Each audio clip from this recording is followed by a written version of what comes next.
Hey everybody, it's me, Eric from epautos.com, and this is part 2 of my video about BMW's electric scooter. If you watched the first part of the video, I took off with a full charge to head down the mountain, as we say up here in the woods, to the coffee shop where I often go to work, and that's about a 30-something mile trip. And then I risked not plugging it in to head home another 30 or so miles just to see whether it would make the trip, and it did. Let me show you the range that's left on it. Okay, so it says 31% charge available and about 20 miles left before you get to empty. Now, that's pretty decent. I was fairly impressed by that. However, there is a caveat. Just because I did not want to get stuck on the side of the road when it was in the high 30s outside, and I don't have a heated riding suit, I ran the scooter in Eco Pro mode, which is the most economical and efficient mode for this thing.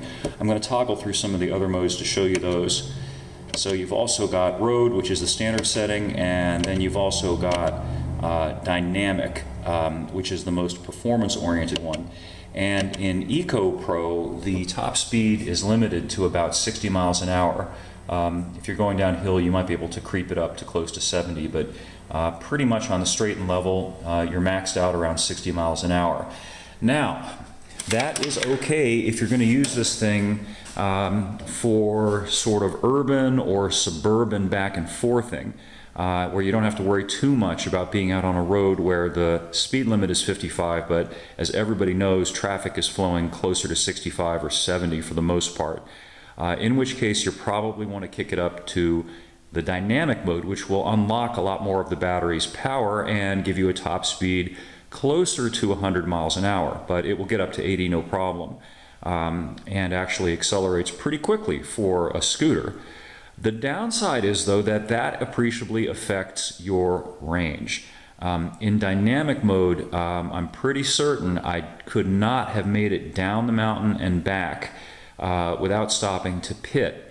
And that is problematic if you haven't got a place to pit or the time to pit. And speaking of which, let me show you the charge unit. This is it right here. And they've designed it, and this is similar to what you'll find in cars that are plug-in hybrids or electrics. They've designed it to sort of look like a gas pump. So here's the nozzle of it, if you like. And it's similar for those of you who have a generator backup system for your house. You probably know about that. You plug the thing into the house to run some of your house stuff. Well, here's the plug in the car, so in the bike, I mean. So you plug it in like that, thus. And I'm actually going to show you how the rest of it goes. Plug it in up here.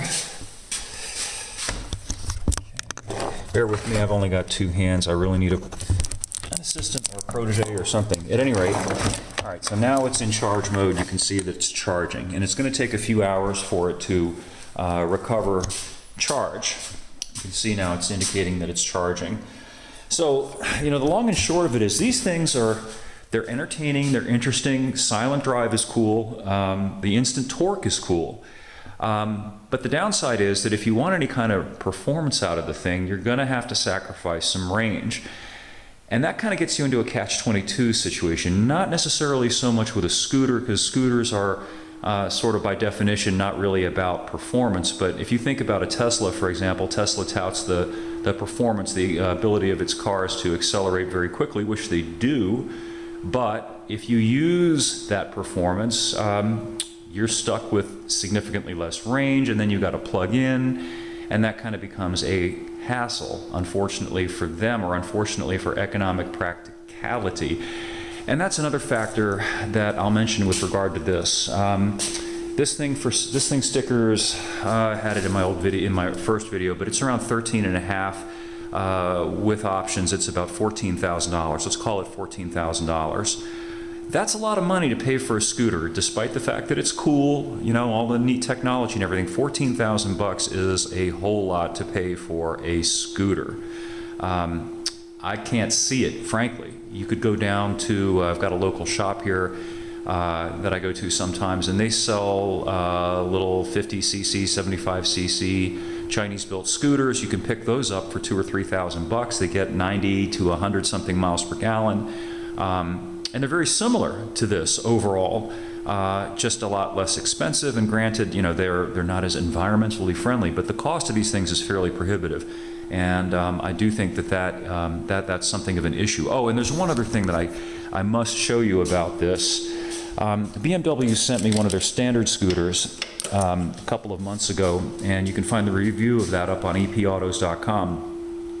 And one of the things that I really liked about that scooter was that this entire front section, this seat area, would cantilever up and provide you with this humongous storage capacity, much more storage capacity than most full dresser motorcycles have. I was amazed by how much stuff you could fit in there. I took it down to the store, grocery store, and brought home a bunch of groceries with it, and it was remarkable. Now this one looks like you've got a pretty prodigious storage area under here, and you do. Unfortunately, it's occupied by the batteries. Your storage compartment here is this. And you know, this is a decent sized storage well that will take a motorcycle helmet. However, if you put the charging unit in there and also an extension cord, I've got that because if you look at the length of this thing, you might not be able to plug in wherever you're going. I brought that with me because the owner of the coffee shop where I go offered to let me plug in if I needed to, and that would make it possible for me to do so. Anyway, if you put the charging unit, an extension cord in here, and I don't recommend going out on this thing without the charging unit, your storage capacity is really reduced. I was just able to get my laptop in there, just barely. And that's it.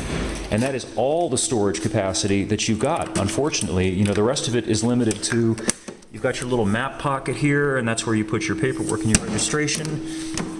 And then you've got, you know, this little portal here, which is hardly anything. It's not deep at all. It's only about, I don't know, it looks like maybe 2, maybe 3 inches deep, if that. You might fit your wallet in there maybe when you're not plugged in. So that's a real deficit. If you're going to use this thing, you're probably going to have to get a backpack or something and carry some bungee cords with you. So that is an issue, and that's an issue with electric cars too. You know, the batteries take up a ton of room, and it's just another functional issue with these things that has yet to be overcome. So bottom line, while the technology is interesting, it's still got significant functional issues. It's got major economic issues, and I frankly don't quite see it other than it being, you know, it's interesting. It's cool that they can do this. They have made some strides with the batteries, but you know, you're still paying through the nose for all of that. So anyway, I will have more up at epautos.com shortly, full-length write-up of this thing. So thanks for viewing, and we'll catch up with you again soon.